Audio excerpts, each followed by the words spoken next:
Spacegirl. Called her Spacegirl. Her real name was Megan Daniels, but nobody actually called her that. She'd been a Spacegirl since grade 2.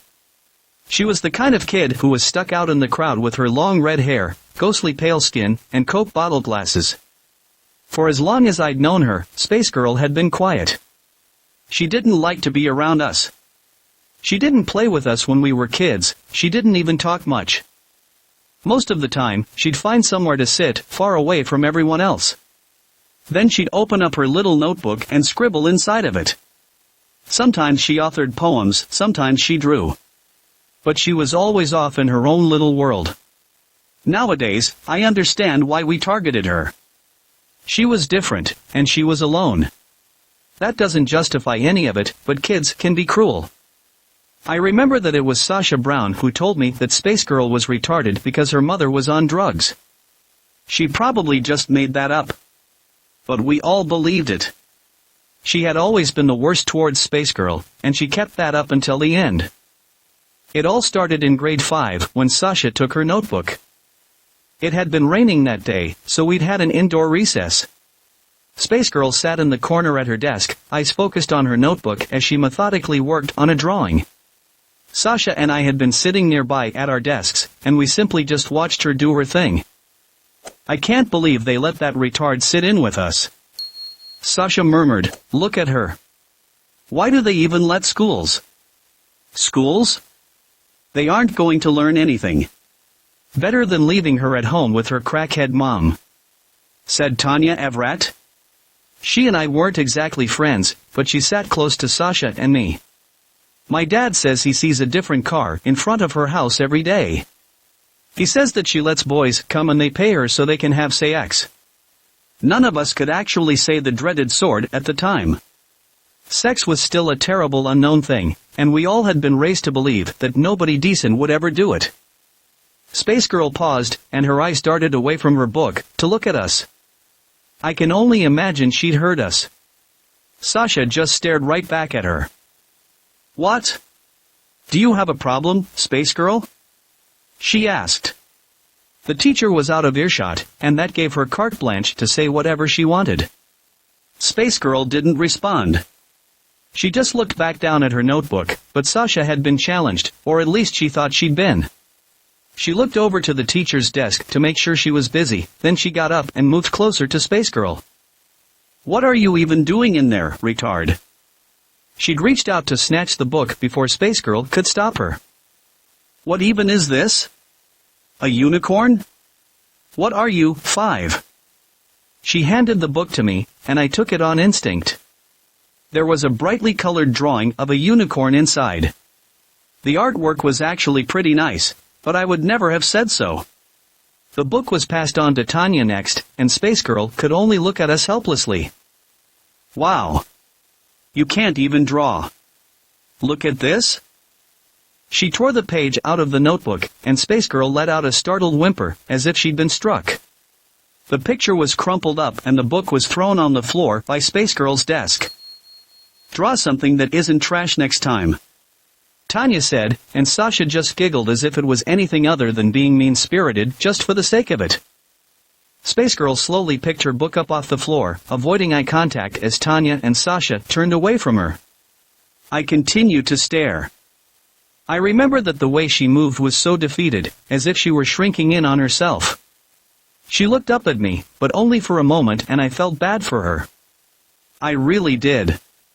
But I didn't do anything about it. I just left her to rejoin the others. After that, Spacegirl became an easy target for Sasha and Tanya. Every chance they got, they'd harass her, and I regret to admit that I was usually right there with them. During the days where we could go outside for recess, Spacegirl would always sit beneath the same tree, always working in her notebook. When she did, we would always lean on the trunk and look down over Spacegirl's shoulder. "Wow, that's really good, Spacegirl," was how most of her comments would start. "Did you mean to draw it like it got hit by a truck, or is that just your style?" There was never a compliment. She would always find something to needle. "Can you draw me?" Sasha asked once. I heard that retards were always like art geniuses or something. Maybe it'll even look like a person. Spacegirl didn't look up at her. She seemed to be trying not to acknowledge the insults. I won't pretend like I was blameless either. I never stopped them, and there were plenty of times where I was right there, making fun of her because that was what we did, and we weren't the only ones. More or less, everyone hurt her in some way or another. But she never complained. I think she was too scared too. It was late December in 7th grade when things got even worse. I don't know all the details, and I don't know just for how long things had been boiling over, but I'd heard a rumor that James Hardy had it out for Spacegirl. James had only been in my class a few times, and he wasn't in my class that year. He was a small, mousy-looking kid who was convinced he was the world's toughest gangster.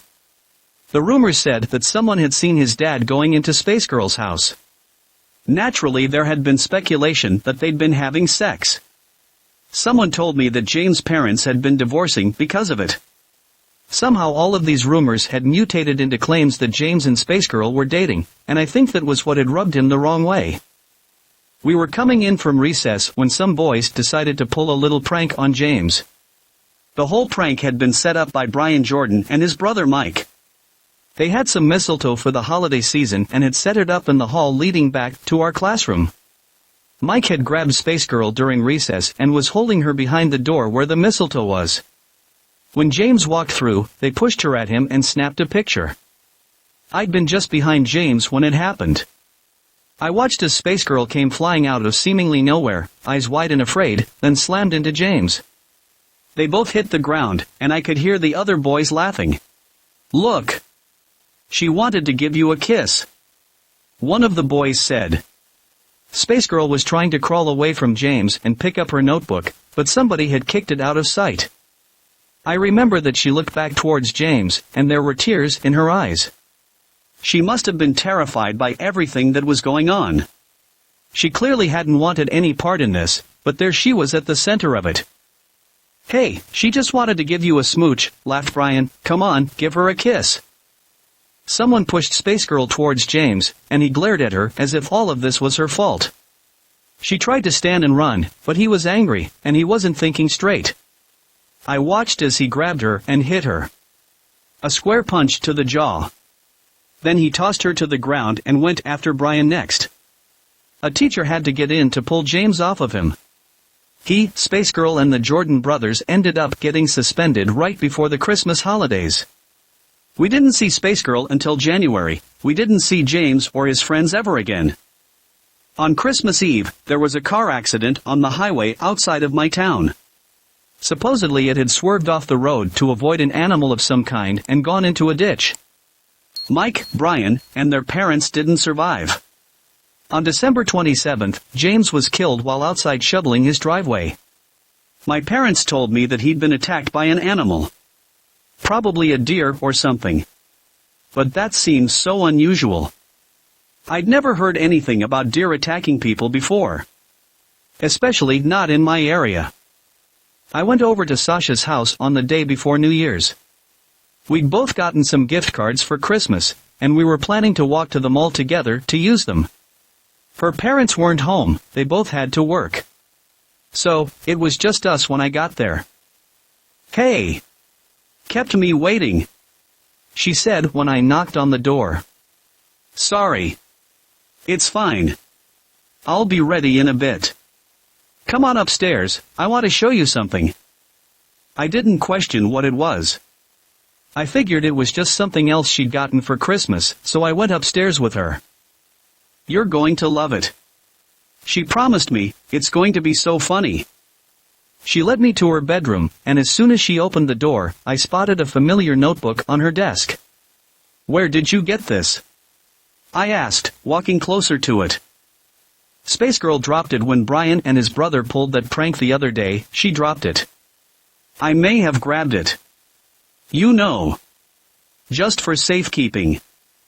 She cracked a wry grin before opening the notebook. "Look at this. She's been drawing the same unicorns forever. She didn't even finish this one." She paused at one small picture that was labeled the Unicorn Prince. It depicted an empty field with a blank space where the titular prince should have been. Sasha flipped through the pages a little more until she got to the newer ones. I figured since they kicked Spacegirl out for a little while, and her mom is too poor to get her anything for the holidays, I'd step up. What do you think? Sasha wasn't anywhere near as good of an artist as Spacegirl was, but the simple detail in what she had drawn turned my stomach. In her first picture, Spacegirl was hanging from a rope. Her tongue was hanging out, and her eyes were closed. In the second one, Spacegirl had a gun in her mouth. In the third one, she was standing on the edge of a building. Sasha giggled as I flipped through her crude depictions of suicide. There were pages of them. What do you think? She asked with a grin. I'll bet she'll lose her. I closed the notebook and looked over at Sasha. Are you out of your mind? I asked. Sasha's grin faded. What do you mean? You stole her notebook, just so you could draw these? Sasha, that's really messed up. It's Spacegirl, who the hell cares about Spacegirl, Jane? You just drew her killing herself over and over again. I took the book off her desk. Do you not understand what's wrong with that? Sasha just stared at me like I was weird. Fine. Sue me for trying to be funny. Sasha said, just give it here. She outstretched a hand to take the notebook, but I pulled it back from her. No. You're just going to put something else in there. Anger flared in Sasha's eyes. Jane, just give me the book. No. I opened the book, and I started to tear out those pages of Spacegirl's suicide. Sasha lunged for me, trying to grab at the book and stop me, but pushed her back. I didn't mean to push so hard, but I did, and she fell, landing hard on the ground. For a moment, Sasha looked up at me, wide-eyed and shocked. I don't think anyone had laid a hand on her like that before. Then I saw something in her eyes. Not just anger. Something worse. It was the same thing that had prompted her to draw those horrible pictures of Spacegirl. I turned and I ran, bolting down her stairs and out her front door, back into the snow. I clutched Spacegirl's notebook to my chest the entire time and I didn't let it go until I got home. I spent the rest of the Christmas break terrified that my parents would get a call from Sasha's. I'd pushed her, and that seemed so important at the time. In hindsight, I doubt Sasha would have told her parents what had happened. They would have asked why I'd pushed her, and I would have told them about the notebook. On some level, she must have known that what she'd done was wrong. She was a cruel person, but there was a limit. Part of me hoped that she'd realize that I was right, and we could patch things up when school started again, but honestly I wasn't so sure. I remember looking through Spacegirl's drawings. The ones that she'd done. I remembered the ones I'd made fun of the most. There was one with a mermaid on a rock, combing her hair. Her eyes were closed in a relaxed bliss. I remembered how stupid her facial expression had looked, but honestly, I kind of liked it. I flipped through the pages some more, through unicorns, fairies and castles. But I paused at the page depicting the unicorn prince. Back at Sasha's place, it had been blank, but at my house it was finished. The unicorn prince stood proudly in his field, looking skywards with his horn proudly displayed. Maybe I had been thinking of a different picture? I brushed it off and flipped to the back where Sasha's pictures were. One by one, I started tearing them out of the notebook and tossing them in the trash. It was a waste of paper, but I refused to give it back to Spacegirl with those images still in it. On the first day back to school, I was up early. I made sure the notebook was packed into my bag and was out as early as I could be. The snow on the ground was almost pristine as I walked to school, but I remember seeing some tracks on my lawn, headed down the side of my house. Deep U-shaped indents that looked like they'd been made by hooves. A deer perhaps? I didn't dwell on them and made my way down the freshly shoveled sidewalk and back to school. I wasn't entirely sure if Spacegirl would be back yet, but she was. She was alone in the classroom, sitting at her desk and drawing in a brand new notebook. She paused briefly when I walked in to join her, and I could see her side by me. She didn't say a word as I drew nearer, but I thought I saw her shoulders tense up ever so slightly. "Hey," I said, I hope you had a nice holiday." She didn't respond. I'm sorry about what happened the other day. I didn't know anything about it, but it just seemed really mean-spirited. Still no answer. I reached into my backpack, taking out her old notebook. I put it on her desk in front of her. She stared at it, still silent, then came back at me. Sasha took it. I was over at her house the other day, and she showed it to me. I had to take some pages out, but she drew some really awful things in there. I didn't think it would be right to give it back with those things in there. I paused, feeling smaller as Spacegirl stared at me. She didn't seem angry or thankful. She didn't seem anything at all. Just stoic. I'm sorry if I wasn't all that great to you before, I said, and then I shuffled off to my desk. Spacegirl waited until I sat down before she opened her notebook and inspected it. Then she closed her new book and started something new on a fresh page in her old one.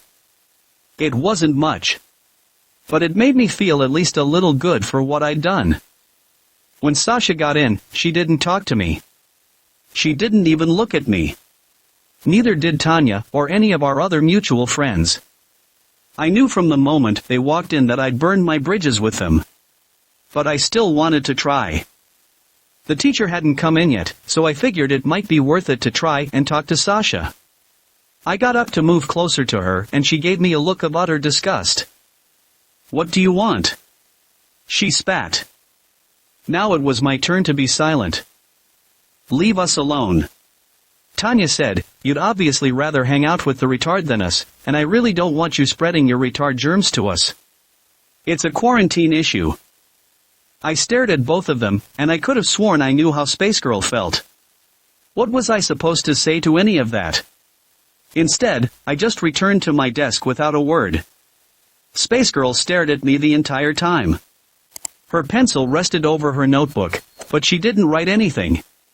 She set it down, tore out the page she'd been writing on and jammed it into her pocket. I later saw her toss it into the trash during lunch. I didn't really have anyone left. So, I thought that maybe it might be a clever idea to pull it out. Maybe it was something she wasn't happy with? I'd never seen her throw a drawing out before. I was thinking that maybe I could use it as a peace offering of sorts, or something along those lines. When I saw what she'd written on it, I almost threw it back into the trash. Your words. There is a land where your sorry may go. A sickening land where it always snows. The snow is putrid in color and smell. Its substance filth and things I won't tell. Only your father has been there before. One day your boyfriend will visit once more. This place in your carcass, this humanoid hell. Your sorry can go there to this hole in your shell. My unsubtle message, this subtextual jazz, is take your apology and stuff it up your ass. This was unlike anything I'd ever seen her write. It was so crass and spiteful. This was as close to hatred as she could have gotten. I understood why she'd thrown it out. It didn't fit with everything else she'd done. Those things had been beautiful, despite what people had said to her. This was angry and ugly. This was something she'd written to me. I put it in my pocket. I wasn't going to give it back to her, but I wanted to keep it. I wanted to remember the way I'd made her feel. 8th grade wasn't fun for me. I had very few friends left, and Sasha never forgave me for turning on her. Her version of the story was slowly warped as time went on. First I'd punched her and stolen the book. Then I tried to kiss her, punched her when she'd refused, then stole the book to try and get her in trouble. Rumors of me being a dyke spread pretty quickly, and hot on their heels came the rumors that I was dating Spacegirl. I tried not to let them bother me too much. I knew the truth, and at the end of the day, I'd done the right thing. By the time high school rolled around, I was hoping for a fresh start. There were fresh faces, and I figured I could make friends with them before Sasha's rumors spread. I had a bit of success in that department. I fell in with a better crowd at least. Sasha stuck with her same old clique. It grew ever so slightly, but she was determined to live out the movie Mean Girls, and most people didn't pay her any mind. Spacegirl barely changed at all. I didn't see her much when high school started. She was in a few of my classes, but I rarely saw her outside of them. Whenever she had a moment, she'd be in the library, usually in one of the corner cubicles, working on her drawings. Sometimes I thought about talking to her and trying to strike up a friendship, but it never felt right. Sasha's bullying never let up, of course. Of course, she stalked Spacegirl to the library where she'd pull the same old thing she'd been pulling since the 5th grade. She'd leer over her cubicle and comment on her drawings, picking them apart just like she always had. I stopped her whenever I saw it, but I didn't always see it. "Coming to her rescue again, huh, Jane?" Sasha asked once when I'd interrupted her. Tanya leered at me from behind her, chewing gum with her mouth open. "What's she ever done to you anyways?" I asked. "She's just minding her own business." "Oh? What's she done to you, dyke?" Sasha hissed. She leaned down over her cubicle and looked down at the notebook. "Unicorns. Unicorns, unicorns, unicorns. When are you going to grow up, Spacegirl?" "Hey! I told you to stop." I rounded the cubicle and I saw Sasha recoil. For a moment, I saw a bit of fear in her eyes. It vanished quickly and was replaced with a familiar rage. "Fine," she said. "Tan, let's leave the happy couple to their alone time." She pulled away from the cubicle and disappeared with Tanya nipping at her heels like a faithful terrier. Spacegirl remained hunched over her notebook, her long red hair spilling over her shoulders. She seemed impossibly still. I turned to leave her when I heard, "Thanks." I looked back at her and saw that she was looking at me. You're welcome," I said. "Let me know if she bothers you again, alright?" "I will. But, you're usually there anyway." Her voice was soft and low. I'd heard it before, but I don't remember her ever speaking directly to me. "Yeah, well. It's just not right. She's such a child. One of these days, she's going to have to grow up." Spacegirl just nodded, looking over towards the library door, then back down at her notebook again. For a moment, I thought about asking her about what she was drawing. I thought about saying something else, but no. I didn't want to make her uncomfortable. I left her alone again. In 10th grade, I took art as an elective. I wasn't much of an artist, but I figured it would be an easy course. To the surprise of no one, Spacegirl was there. I actually asked her to work with me on a few group projects. I think the prospect of being asked to work together was foreign to her. She looked at me suspiciously when I did it, but when she smiled, it was the biggest smile I'd ever seen. I went to her house for the first time to work on a portrait project with her once. We were supposed to take turns drawing portraits of each other and I'd volunteered to let her draw me first. Rumors of her mother had always surrounded Spacegirl, so I wasn't entirely sure what to expect when I got there. I certainly wasn't expecting the quiet, meticulously kept house that I found. The woman who answered the door looked like an older version of her daughter, sans the Coke bottle glasses. "You must be Jane." She spoke. She wasn't smiling, but she didn't sound upset either. "Yes, ma'am. Come on in. Megan's upstairs. She was just getting ready for you." The house was warm with plenty of knickknacks on the walls. Plates and porcelain dolls mostly. Her mom took me upstairs and I didn't waste any time. On the landing leading up to Spacegirl's room, I could see a mural of family photos and paused to look at them. I could recognize Spacegirl and her mother in most of them. Spacegirl never seemed to be smiling. I only saw her father in a few of the exceedingly early pictures. Spacegirl looked like she was only a young child in the few pictures I saw him in though.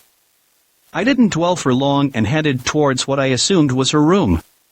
The cardboard stars and planets on it gave it away. Sure enough, she was inside waiting for me. She sat facing the door behind an easel in the center of her room. Her bed was neatly made and tucked away in the corner. She had a clean little desk that she'd clearly been working on and had set a chair out for me to sit on. I hadn't expected something so overwhelmingly formal, and I almost started laughing. But then I noticed her walls. They weren't just covered in drawings. The art pieces on them were full of paintings. They were the same fantasy depictions she usually did, but the colors were so vivid. The clouds looked like fluffy pillows and the castles seemed great and infinite. "Holy, are these yours?" "They are," Spacegirl said softly. She stood up and took the plate of cookies from me, then moved it to her desk. They weren't just covered in drawings. The art pieces on them were full of... It's soothing," she said after a while. "Painting, I mean. I picked the drawings I like the most and I finished them." She spoke slowly, like she was carefully choosing her words. I almost felt like there was something that she was trying to avoid. I spotted a painting on the floor that looked like her father. The style was the same, but the content was different. He was surrounded by awkward scribbles, and he looked completely and utterly terrified. Spacegirl looked down at it, but she seemed to disapprove of it. She turned it around so I wouldn't have to look at it. "We should get started," she said. "Sorry." "No, it's all right," I spoke. I sat in the chair for her. "I'd like to hear about it." Spacegirl watched me from the corner of her eye for a moment, as if she doubted I was being serious. But eventually she sat down behind the easel and started to draw. Soon after that, she was talking too.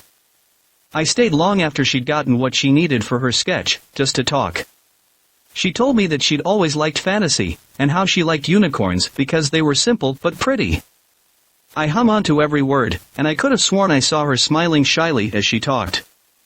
The portrait she'd done of me was something else entirely. Her work had always been beautiful, but this made me look transcendent. I wasn't entirely sure that I was looking at myself at first. There was something about the look on my face. There was a small, almost content smile there. The warmth it conveyed was almost Disney-esque. "I love it," I told her. "That's incredible, Spa. Megan. That's really great. You can call me Spacegirl if you want," she said. "I don't mind the nickname. Not as much as I mind the people, at least." My awe quickly turned to shame, but Spacegirl didn't look upset. She just stared at me blankly like she so often did. No, not blankly. Her face might not have conveyed much emotion, but there was definitely some emotion there. I wish I'd been nicer to you when we were younger," I spoke. "Is that why you're here right now?" Spacegirl asked. "No. I'm here for the assignment. I mean, the art assignment. The portraits." She continued to stare. "Did you pick me because you felt bad for me?" she asked. "No. I just thought it would be cool to work with you." Spacegirl didn't react for a moment, but then she just nodded. "Okay." Her flat tone made it hard to know what she meant by that.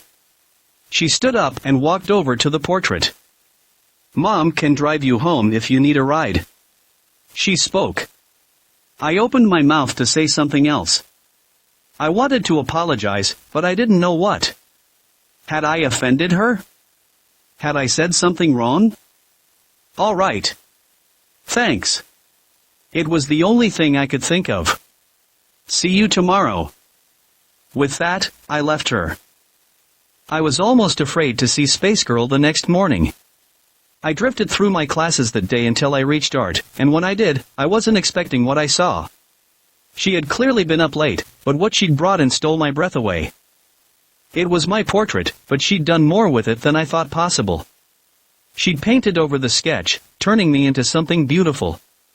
Flowers bloomed around my brown hair and a crown of daisies, lilies and chrysanthemums adorned my head. The colors were so vivid, and I looked so at peace in it.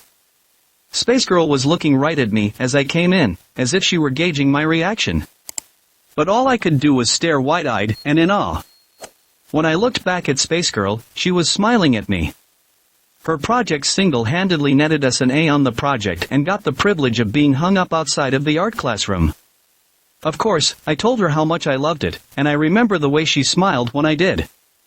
I remember thinking that it was the cutest smile I'd ever seen. My portrait was up for barely even a day before Sasha had to make a comment. I'd been on my lunch and had just gotten some fries from the cafeteria when she and Tanya ambushed me. "Where's your flower crown, Dyke?" Sasha said. "Leave me alone," I said, brushing past them, but Sasha was out for blood. "I always knew you were a little dyke. But now you've posted solid proof of it. We've gone and cracked the case, haven't we? So, what happened? Did you go to her house and lick her retarded little snatch? You must be a good dyke because she went and drew that for you." I tried to walk away from her, but Sasha and Tanya just kept following me. "What's wrong? Am I not pretty enough for you, dyke?" She snapped at me. "Maybe she only ducks retarded girls." Tanya said, "I'll bet Spacegirl squealed like a pig when she came." I stopped dead in my tracks, and I heard Sasha stop behind me. I don't know what it was about what she'd said that made me angry so much. But those two had finally struck a nerve. I spun around, swinging my lunch tray as hard as I could. Fries were scattered everywhere, but although I was aiming for Tanya, I hit Sasha. She went down hard, and I'm not sure if she was even still conscious when she hit the ground. Tanya was on me in an instant. She slammed me back against a wall and kept me pinned. She had size and strength on me, and there wasn't a thing I could do to stop her. Several other students grabbed at us. A teacher finally got involved and all three of us got escorted to see the principal. As we left the cafeteria, I saw Spacegirl in one of the halls, just staring at me. Naturally, I got a 3-day suspension, but Tanya and Sasha were fine. Both of them said they'd just been walking, and I attacked unprovoked. It was their word against mine. Sasha had a familiar eating grin on as she left the office with only a bruise on her forehead to show for her troubles, but there was a familiar look in her eyes. That same anger I'd seen last time I'd laid a hand on her, and something about it scared me. When I came back to school, I realized that I had every reason to be afraid. My portrait was missing. I wondered if they'd taken it down because I'd attacked Sasha, but the truth was a lot worse. Someone took it. Spacegirl said. She was sitting in her usual spot in the library when I found her, sketching flowers in her notebook. "When?" "The day after you hit Sasha. I don't think anyone's found it yet." She didn't look up at me. Just stayed focused on her art. She didn't need to say it for me to know who she blamed. Who else would it be? I had half a mind to confront Sasha about it, but I didn't know if that would be a clever idea or not. Sasha could easily just cry wolf. I wouldn't put it past her. In the end, it didn't matter. By the time I was headed to art class, the painting was back. But there have been some modifications made to it. The words, "Retard Dyke," had been painted across my portrait in bright red. I saw it from down the hall and could see some other students whispering amongst themselves beneath it. I didn't know what to say or do. But this felt like too much. The picture was taken down quickly, but the damage was done. Sasha had her revenge, and it didn't stop with just the painting. Spacegirl looked different than when I'd seen her in the library. She seemed uneasy, and her eyes were red like she'd been crying. "I'm sorry about the painting," I said softly.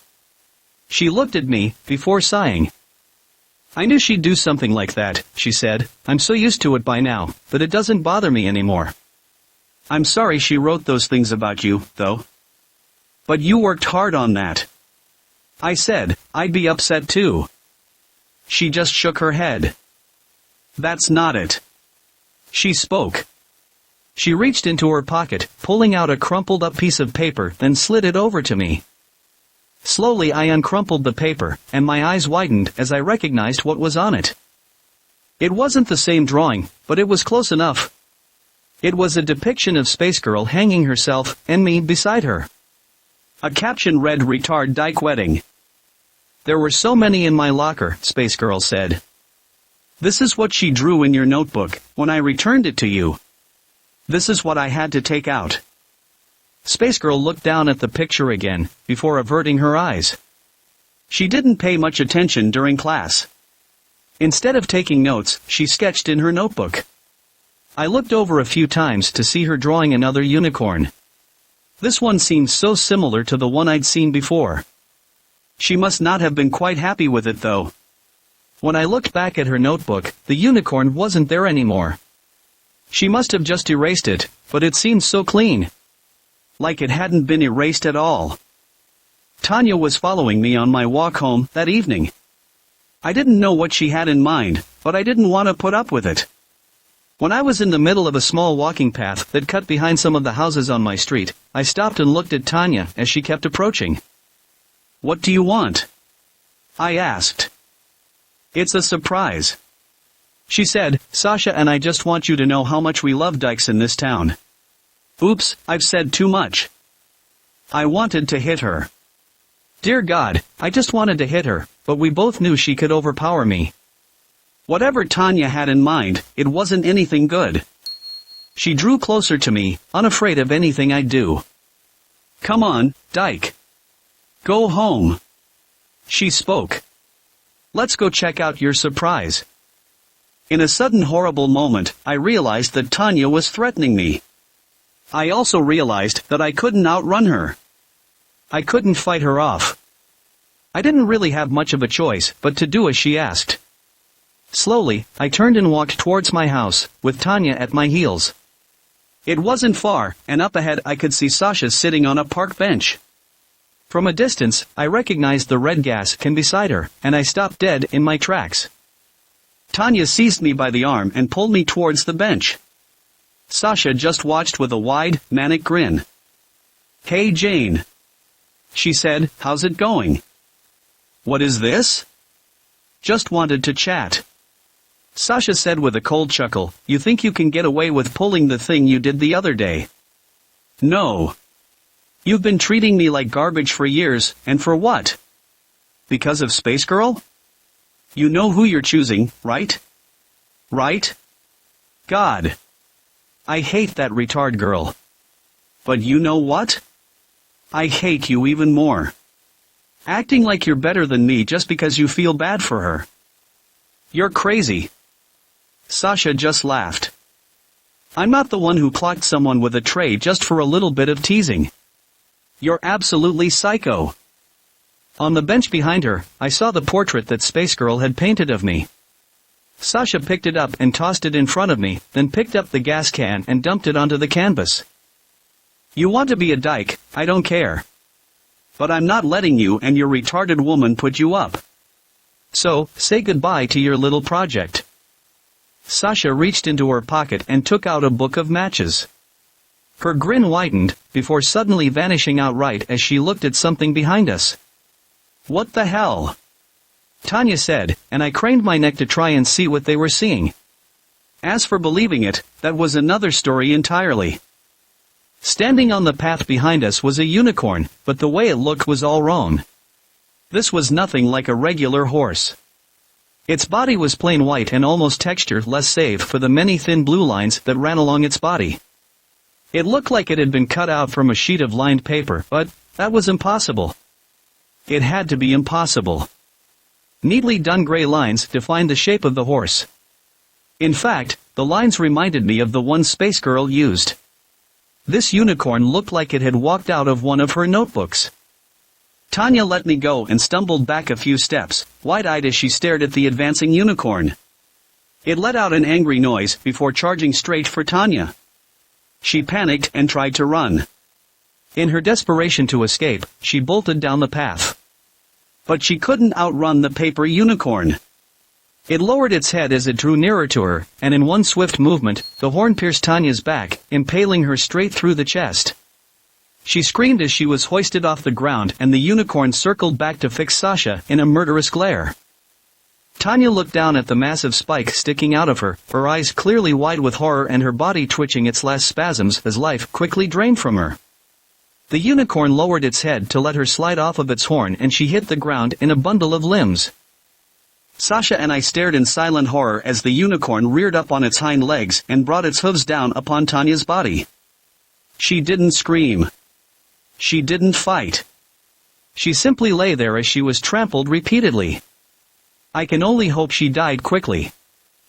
Sasha dropped the unlit match and took a slow, terrified step back before toppling over. I stumbled back and looked down to see the portrait of me at her feet. But it had changed. That beautifully painted version of me was now leaning out of the canvas, invading the real world, and clutching Sasha's leg tightly. Still with that look of contentment on her face, I watched as the painted me slowly slipped back into her panting, and she took Sasha's leg with her. Sasha desperately swatted at the painted me, but she couldn't overpower it. She couldn't escape. Her nails tried to dig into the pavement as she was slowly dragged onto the canvas. She looked at me in horror, silently begging for help, but all I could do was stare back at her in silence. Jane! Jane, help! Please! Please! The hands of the painted me reached up, seizing Sasha by the hair, and forcing her down onto the canvas. It was like watching something pull her underwater. 1 minute she was there, the next she was gone. I stood silent in the park, staring at the painting, then at the paper unicorn. The unicorn huffed before retreating off into the woods, and then I was alone. Slowly, I approached the painting, and I looked down at it. It had changed, and now it depicted Sasha, her mouth open in a horrified final scream. After some hesitation, I picked up the painting. I could return it to Spacegirl in the morning. They chalked Tanya's death up to an animal attack, and nobody ever found Sasha. I never asked Spacegirl about what I saw. I don't think even she knew the answer, although she certainly knew much more than I did. High school was 10 years ago though, and I've chosen not to remember as much as I can. I've got my own life to live now, and I try not to ask so many questions. Sometimes I see paintings move, but I don't bother with a second glance, and I never ask my wife about them. She doesn't like to talk about it, and I won't ever force her. The painting of Sasha hangs in her studio at home, right beside the painting of her father. Sometimes I look at it and I wonder if maybe things could have been different, but I don't feel too guilty about it. I wouldn't feel too guilty if I heard another story about a suspicious trampling or animal attack either, but to my knowledge, there's been nothing of the sort. I guess I shouldn't be too surprised. I do my best to make sure nobody hurts my beautiful Spacegirl. Wow. As a formerly awkward, lonely kid who found solace in drawing, your story did strike a nerve, OP. Many stories use bullying as a way to move the plot, but yours goes a bit further. I particularly appreciated the way you described your own go-with-the-flow attitude at first. The vast majority of my bullies weren't little sociopaths. They were perfectly normal kids who acted extra hitty to me for the longest time, because that served their own social lives. Remembering that bullying is a pretty natural, socially accepted behavior helps you keep your actions in check. It also helps you remember that this doesn't make you an irremediably bad person if you do, just that you need to correct your behavior ASAP. Bullying gets more attention these days, and that is so necessary. But from my personal experience, I can't think of any solution implemented by adults that would actually work. Inclusion has to come from your peers, and, of course, as you described, that's not easily done. Whoever sides ever so slightly with the bullied kid risks losing their own social status. I have to tell you though, inclusion does make all the difference in the world. It really, really does. It wasn't before the last year of high school that I met my first friend. At first, she had to go out of her way for me to open up, and I don't think she even truly realizes how her doing so changed my life. She helped me gain confidence I terribly lacked, just in time. 15 years later, I have built a loving, diverse, evolving group of friends I could never have imagined that when I was at school. Last year, my first friend was a bridesmaid at my wedding. Also, there are still people around you who need you to start including them. In my early 20s, when I was finishing university, I met an awkward girl at a party. She was a bit isolated too, had some elocution issues, and clearly had a tough time connecting with people. Even I felt awkward around her, and boy do I have a high tolerance. But she is intelligent, and curious, and fierce and sassy in her own way, and very loyal. I decided to invite her to my own parties. I didn't do it because I felt bad for her, or because I expected some good karma or anything. Despite the awkwardness, I genuinely enjoyed her company, even then. I could just tell that she needed a little support. My friends were a bit standoffish for a while. But, a few years later, people really connected with her. She truly has bloomed too. She is so much more confident and joyful than when I first met her. Of course, I would never dream of taking credit for her transformation, that is all her. But I do hope that I gave her a nudge when she needed it. And, you know what, just 1 year ago, she was diagnosed as partly deaf. The whole time, part of her communication troubles was because she was reading on people's lips, and she herself wasn't completely aware of it. She has a brother with a severe case of autism, and I guess her parents didn't realize that she needed special attention, too. Anyway, thanks for your story, OP. I'm just going to end with this. You might want to talk to your wife about her revenge fantasies. Her dad and Sarah's actions were get up, but you can't fight fire with fire. The unicorn murders and drawing traps are pretty psycho too. All I'm saying is, understanding and sincerely forgiving my bullies was absolutely determining for my mental health. Maybe your psychologist MIL can help? This was amazing. I won't lie, I feel bad for those girls. I hope Sasha is at least dead, not trapped, and unable to escape. But I felt for you and Megan even more. I hope everything works out, and there's no more animal attacks or the like. You two deserve a calm life. That was a cute ending. But about halfway through I forgot what sub I was on and was super worried about when the twist would come, and it would get dark. But I loved it. And it was so fresh too, with everything being explainable and foreshadowed, such as your comment with the mother being a psychologist and James's father seeing it after a divorce. No Sleep story has truly filled me with so much emotion like this one. This left an undeniable impact on me, and I'm really glad you ended up living happily with your wife in the end. Smiley face. It's what you two deserve, after all. Thank you so much for sharing your story with us.